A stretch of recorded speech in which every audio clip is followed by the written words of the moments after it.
لیکن یہ کہ امام مہدی کی حکومت قائم کرنے کے لیے کون لوگ آئیں گے؟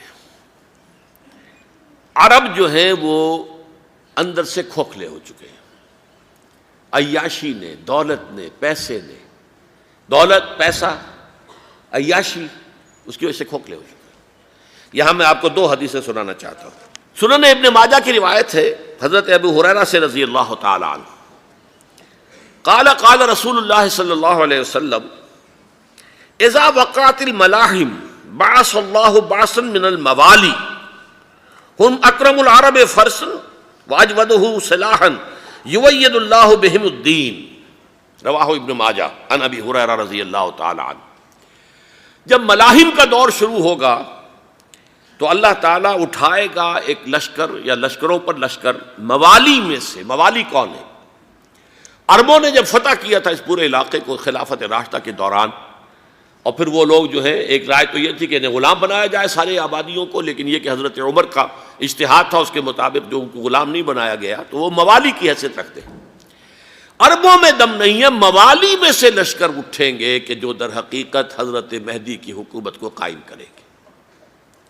دوسری حدیث سنیے، عن عبداللہ ابن الحارث رضی اللہ تعالی عنہ، اور یہ ابن ماجہ کی روایت ہے، قال قال رسول اللہ صلی اللہ علیہ وسلم یخرج ناس من المشرق فیوطئون للمہدی یعنی سلطانہ، لشکر نکلیں گے، لوگ آئیں گے مشرق سے اور وہ حضرت مہدی کی حکومت کو جمائیں گے اور قائم کریں گے۔ اب ذرا نوٹ کیجئے کہ جزیرہ نماء عرب کے مشرق میں کون سے ملک ہیں؟ تین: ایران، افغانستان، پاکستان۔ یہ تین سالڈ مسلم ممالک، مسلم آبادی اکثریت۔ ویسے تو یہ کہ آگے ہندوستان میں 20 کروڑ مسلمان ہیں، لیکن وہ 20 کروڑ جو ہے وہ تو 80 کروڑ کے اندر تحلیل ہو جاتے ہیں غیر مسلموں میں، لیکن یہاں جو معاملہ ہے یہ غالب اکثریت کے۔ ان میں سے ایران کا معاملہ جہاں تک ہے، نمبر 1 یہ کہ وہ شیعہ عقائد کے حصار میں بند ہے، اس سے ادھر ادھر ہونا اس کے لیے ممکن نہیں۔ حدیث میں یہ بھی آتا کہ اصفہان سے 70,000 یہودی دجال کا ساتھ دیں گے۔ لیکن بہرحال خراسان ایک صوبہ ہے افغانستان کا اس وقت بھی، شمال مشرقی کونے میں، مجھے امید ہے وہاں سے خیر کی، کیونکہ خراسان کا لفظ وہاں پہ شامل ہے، اور حضور کی حدیث میں بعد میں آپ کو سناؤں گا کہ خراسان سے فوجیں چلیں گی جو یروشلم کو دوبارہ حاصل کریں گی، فتح کریں گی۔ جیسے پہلے یروشلم کھویا عربوں نے تھا، دوبارہ حاصل کیا تھا کرد نے، کرد خون صلاح الدین ایوبی رحمۃ اللہ علیہ، ایسے اب پھر عربوں نے کھویا ہے، لیکن لینے والے خراسان سے لشکر آئیں گے۔ یخرج من خراسان رایات سود لا یردھا شیء حتی تنصب بإیلیا، خراسان کے علاقے سے کالے علم لے کر لشکر چلیں گے جن کے رخ کو کوئی موڑ نہیں سکے گا جب تک کہ وہ جا کر یروشلم میں نصب نہ ہو جائے۔ اس کے بعد نام آتا ہے پاکستان کا۔ یہ ہے میری اور آپ کی داستان، اور یہ ہے سبب جس کی وجہ سے کہ میں آپ سے یہ گفتگو کر رہا ہوں۔ اصل میں تو کس لیے؟ محض ایک علمی استفادہ، محض اپنی بات آراء کو ظاہر کرنے کا شوق نہیں، بلکہ یہ کہ اپنی ذمہ داری ہم پہچانیں کہ ہم کس مقام پر کھڑے ہیں۔ دیکھیے، اس پاکستان کے بارے میں یا ہندوستان کے بارے میں علامہ اقبال نے کہا تھا اپنے ترانہ ملی میں، میرے عرب کو آئی ٹھنڈی ہوا جہاں سے، میرا وطن وہی ہے، میرا وطن وہی ہے۔ اور مجھے بتایا گیا کہ سنن ابی داؤد میں یہ روایت موجود ہے کہ حضور نے فرمایا کہ ہندوستان کی طرف سے مجھے ٹھنڈی ہوا آتی ہے، اگرچہ مجھے وہ حدیث ابھی نہیں ملی ہے، لیکن حزب التحریر کا ایک کارڈ مجھے ملا تھا، تو اس میں اس حدیث کا اور اس میں ابو داؤد کی روایت کا حوالہ موجود تھا۔ لیکن میں جو چیز آپ کو بتا چکا ہوں وہ یہ کہ الف ثانی کا پورا تجدیدی کارنامہ اس ہندوستان کی سرزمین میں ہوا۔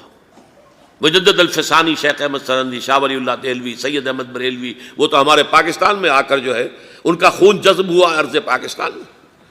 پھر شیخ الہند مولانا محمود حسن۔ تحریک خلافت چلی تو صرف ہندوستان میں چلی اور کہیں نہیں چلی۔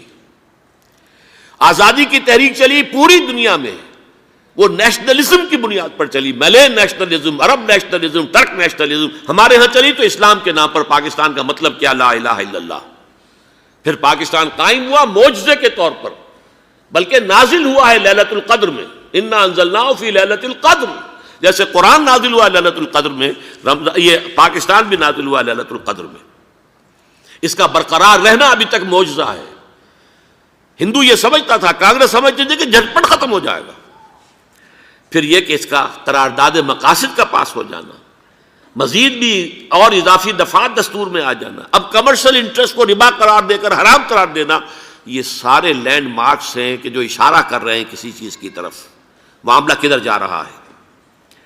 پھر یہ کہ یہ جو 14ویں صدی کے مجدد تھے شیخ الہند، اس کے بعد سے کچھ ایسی شخصیتیں عظیم پیدا ہوئی ہیں ہند میں، جن کو میں سمجھتا ہوں کہ 14ویں صدی کے مجدد اور 15ویں صدی کے مجدد کے درمیان، یہ 15ویں صدی کے مجدد کی راہ کو سیدھا کرنے والے، جیسے کہ حضرت یحییٰ نے کہا تھا میں تو آنے والے کا راستہ سیدھا کر رہا ہوں حضرت عیسیٰ کے لیے، ایسے ہی 15ویں صدی کے لیے امام مہدی کے لیے راستہ صاف کرنے والے سب سے پہلے علامہ اقبال، جنہوں نے اسلام کا تصور دین کی حیثیت سے دوبارہ زندہ کیا ہے، ورنہ اسلام ایک مذہب کی شکل اختیار کر چکا تھا۔ پھر مولانا مودودی، مولانا ابوالکلام آزاد حکومت الہیہ کے نعرے کے ساتھ میدان میں آئے۔ یہ اقبال نے جو تصور پیش کیا تھا اس پر عملی جد و جہد کے لیے حزب اللہ قائم ہوئی۔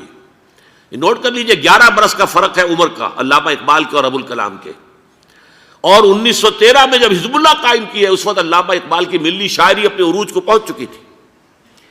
پھر یہ کہ علامہ اقبال کے بعد تعمیل جو ہے اس کام کی وہ ابوالکلام نے کی، لیکن روایتی علماء نے کی شدید مخالفت کی وجہ سے وہ بددل ہو کر چھوڑ گئے، کانگریس میں شامل ہو گئے، بساط جو ہے حزب اللہ کی انہوں نے لپیٹ دی۔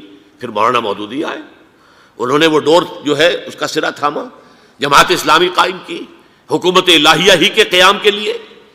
اگرچہ میرے نزدیک یہ کہ وہ انتخابی اور ایک قومی سیاست کی ایک جماعت بن کر پاکستان میں جو ہے دلدل میں پھنس گئی ہے، اب ہم اس کی کوشش کر رہے ہیں، تنظیم اسلامی اور یہ تحریک خلافت جس کے تحت یہ جلسہ ہو رہا ہے، یہ ساری چیزیں وہ ہیں کہ آپ کو سوائے پاکستان کے اور کہیں نہیں ملیں گی پوری دنیا میں۔ معلوم ہوتا ہے کہ پاکستان کو بہت بڑا رول پلے کرنا ہے اس میں، اور اس کے ساتھ اب جمع کر لیجئے افغانستان کی عمارت افغانستان، اسلامی عمارت افغانستان قائم ہو چکی ہے۔ یہ پچھلے 20 سالوں میں جو کچھ وہاں ہوتا رہا ہے اس سے پہلے تصور نہیں ہو سکتا تھا۔ علامہ اقبال کے فرزند بھی دیکھ کر آئے ہیں، تو اگرچہ وہ خود میں سمجھتا ہوں کہ خاصے انہیں آپ لبرل کہیں، آزاد خیال کہیں، لیکن اس درجے متاثر ہو کر آئے تھے کہ انہوں نے یہ کہا افغانستان میں جو میں نے حالات دیکھے ہیں کہ اگر 2-4 اور مسلمان ملکوں کے اندر یہ نظام قائم ہو جائے تو پوری دنیا مسلمان ہو جائے گی۔ یہ سب کچھ کیسے ہو رہا ہے؟ یہ آنے والے دور کی جھلکیاں ہیں۔ Coming events are casting their shadows before. یہ سب بتا رہے ہیں کہ پاکستان افغانستان کو مل کر اس میں کوئی عظیم رول پلے کرنا ہے۔ اور اس کے ضمن میں اب میں علامہ اقبال کے بارے میں آخری بات کہہ رہا ہوں۔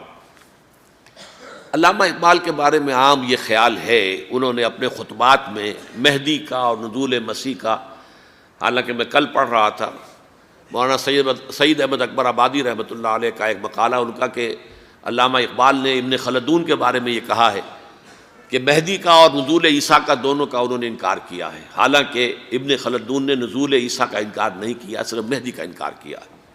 بہرحال علامہ اقبال نے خطبات میں انکار کیا ہے، لیکن یہ کہ اپنی شاعری کے اندر میں چیلنج کرتا ہوں کسی بڑے سے بڑے اقبال شناس کو، ان کا یہ شعر ذرا سنیے: خضر وقت از خلوت دشت حجاز آید بروں، کارواں زی وادی دور و دراز آید بروں۔ خضر وقت، امام وقت، رہنمائے وقت، قائد وقت، خلوت دشت حجاز، حجاز کی صحرا کی کسی خلوت گزینی سے نکل کر باہر آئیں گے۔ میں حیران ہوتا ہوں علامہ کے اس فکر پر اور اس مصرے پر۔ یہاں انہوں نے شیعہ اور سنی دونوں کے کانسیپٹ جمع کر دیے۔ شیعہ کا کانسیپٹ یہی چھپے ہوئے کسی غار میں وہاں سے برآمد ہوں گے، اور ہمارا کانسیپٹ میں ام سلمہ رضی اللہ تعالیٰ عنہ کی حدیث سنا چکا، چھپے ہوئے ہوں گے وہ وہاں پر، مدینے سے نکل کر آ کر مکے میں چھپ جائیں گے۔ اس خانہ جنگی کی حالت میں لوگ ان کی طرف دیکھ رہے ہوں گے، سوچتے ہوں گے انہیں میدان میں آنا چاہیے، کوئی پارٹ پلے کرنا چاہیے، امت کی رہنمائی کرنی چاہیے، لیکن وہ چھپیں گے، وہ کارے ہوں گے، وہ اس ذمہ داری کو قبول نہیں کرنا چاہیں گے، جا کے چھپ جائیں گے مکے میں، وہاں سے مکے والے انہیں نکالیں گے، اور وہ کارے ہوں گے، انہیں بالکل یہ پسند نہیں ہوگا کہ یہ ذمہ داری اٹھائیں۔ تو خضر وقت از خلوت دشت حجاز آیت بروں، کارواں زی وادی دور و دراز آیت بروں۔ کارواں جو چلے گا ان کی مدد کے لیے اس وادی دور و دراز، اس زی عظیم وادی دور و دراز، یہ وادی سندھ ہے۔